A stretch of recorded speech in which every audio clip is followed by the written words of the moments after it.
Hello दोस्तों, हमारा plan था इस weekend A6 magic speed 5 review करने का, लेकिन एशियन हाइपरकुशन 7 कार्बन के लिए काफी सारे कमेंट्स आए। हमने एक पेयर मंगवाया, बैक टू बैक 3 दिन 35 किलोमीटर तक के रन्स किए और as soon as possible review लाए हैं। हाइपरकुशन एशियन की तरफ से एक प्रीमियम रनिंग शू रेंज है, लेकिन 7 के लिए ही इतने कमेंट्स क्यों?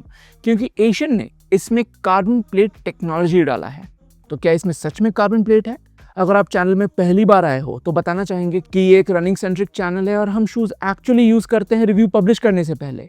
हाइपरकुशन 7 के एस्टिमेटेड स्टैट्स एंड फीचर्स से शुरू करेंगे। मैं हूं सिद्धार्थ और आप देख रहे हैं जॉगर जर्नल।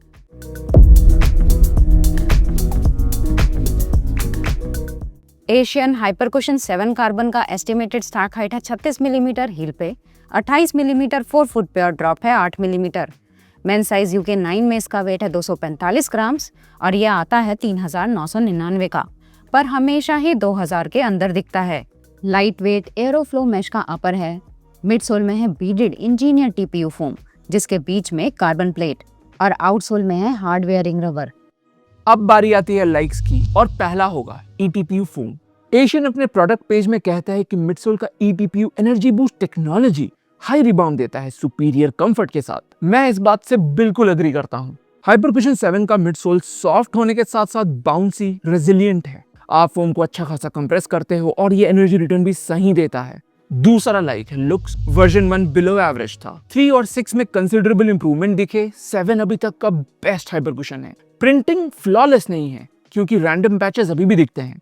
जब मैंने हाइपरकुशन 7 में रनिंग शुरू किया तो ये एग्जैक्टली 6 जैसा लगा। मिडसोल का सेंसेशन काफी सिमिलर है। इसका डेरोमीटर स्कोर 6 के बहुत पास आया। एज अ रिजल्ट 6 के लाइक्स कैरी फॉरवर्ड होते हैं, जिनमें से एक था वर्सेटिलिटी।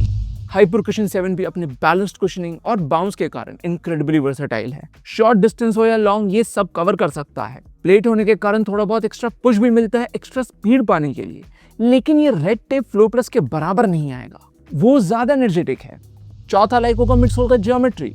हील बेवल बहुत ही प्रोनाउंस्ड है और 4 फुट में रॉकर दिखता है। रनिंग के समय फील भी होता है। इन दोनों का कॉम्बिनेशन एक स्टेप से दूसरे स्टेप में ट्रांजिशन करने एफिशिएंट फ्लूइड बनाता है। एक क्विक शाउट आउट वेट को भी। मेरे UK 9 में आता है सिर्फ 245 ग्राम्स का। हाथ में शू बहुत ही लाइट वेट लगता है। हाइपरकुशन 6 में कोई बड़ा डिसलाइक नहीं था, 7 में ऐसा नहीं है। सबसे बड़ा इशू कार्बन प्लेट का ना होना। इसमें प्लास्टिक प्लेट है, छू के ही पता चलता है। कार्बन प्लेट्स थोड़े मेटेलिक किस्म के होते हैं। इसके आवाज से क्लियर है कि ये मच सॉफ्टर है। दूसरा मेजर डिसलाइक है बिल्ड क्वालिटी। इसीलिए हम शूज को एक स्पेसिफिक डिस्टेंस तक इस्तेमाल करते हैं। सिर्फ 35 किलोमीटर के बाद ही इसका अपर मिडसोल से अलग हो रहा है। जो ग्लू इस्तेमाल हुआ है वो स्ट्रॉन्ग नहीं है। हो सकता है ये मेरे पर्टिकुलर पेयर का इशू हो। कमेंट्स में अपने एक्सपीरियंस जरूर बताइएगा। अब मैं शू के अपर, मिडसोल और आउटसोल को रेट करूंगा अपने एक्सपीरियंस के बेसिस पे। शुरू करते हैं अपर से। अपर के नेगेटिव्स मैंने बताए। पॉजिटिव होगा कंफर्ट। इसका मैश स्पॉन्जी किस्म का है, एब्रॉस न्यूट्रॉन जैसा, और पैडिंग भी अच्छा खासा मिलता है 4 फुट से हील तक। इसके बाद भी ब्रीदेबिलिटी ठीक रहेगा 4 फुट मिड फुट के वेंटिलेशन होल्स के कारण। इनिशियल रन्स में अपर क्रैम्प्ड टाइट सा लगा। लेसेस एडजस्ट करके ही फिट सही किया जा सकता है, तो भी एकदम टिप तक आता है, यानी ये पर स्पेशियस नहीं है। वाइड फुट रनर के लिए तो बिल्कुल भी नहीं बना है। रनर्स नॉट के लिए एक्स्ट्रा होल देना चाहिए था। अपर को देंगे 2 आउट ऑफ 5।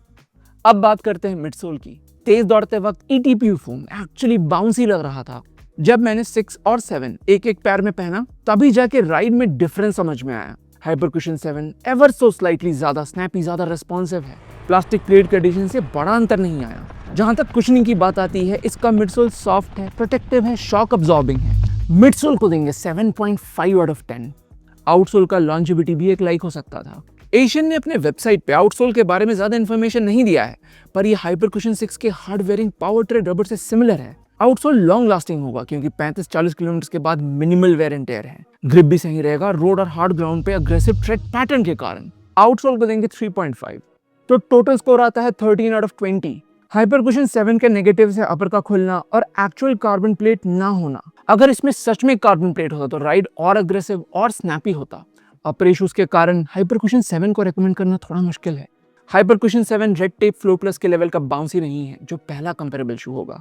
रेड टेप में 40 मिलीमीटर का सुपर बाउंसी ETPU फोम है सिमिलर प्लेट के साथ। अंडरफुट सेंसेशन थोड़ा फर्म है, लेकिन इस शू में दौड़ने का अलग मजा है। टॉप स्पीड पे रिबाउंड मच सुपीरियर है। अपर में हील लिफ्ट का इशू है, जो एक्स्ट्रा होल और रनर्स नॉट डालने से सॉल्व किया जा सकता है। प्योर स्पीड के लिए फ्लो प्लस ही रेकमेंड करेंगे। मिडसोल वाइज एशियन हाइपरकुशन 7 एब्रॉस न्यूट्रॉन से मच बेटर है। न्यूट्रॉन के अगेंस्ट सबसे बड़ा कंप्लेंट था कि उसके फोरफुट में ज्यादा स्टैक नहीं है। मिडसोल भी हार्ड है, जिस कारण रनिंग बिल्कुल भी एंजॉयबल और राइड प्रपल्सिव नहीं लगता।